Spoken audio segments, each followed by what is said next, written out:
दोस्तों ये देखिए मैं जा रही हूँ हवेली में और वेदर आप चेक करें माशाल्लाह से कितना प्यारा बना हुआ है। ये घूमने फिरने वाला मौसम है। ये देखें यहाँ से बहुत ही मुश्किल होता है, बंदा थक भी जाता है और डर भी लगता है गिर न जाए। तो वेदर आप चेक करें कितना प्यारा बना हुआ है, घूमने फिरने वाला। काफ़ी दिनों से मैंने कह रही हूँ स्ट्रॉबेरी लगी हुई है तो जाएं हम भी लेके आएँ, साथ साथ व्लॉग भी बनाएंगे। तो हर रोज़ कह देते हैं जी कल चलेंगे। इनका कल ही नहीं आ रहा, पता नहीं कब आएगा इनका कल, कब हम स्ट्रॉबेरी लेके आएंगे। जब ख़त्म हो जाएगी तब शायद लेके जाएं, पता नहीं क्या करेंगे। तो बस अभी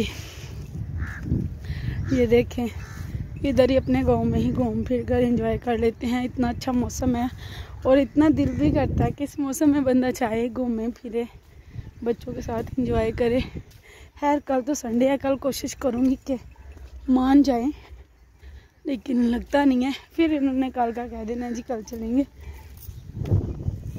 तो बस अभी हवेली में जा रही हूँ।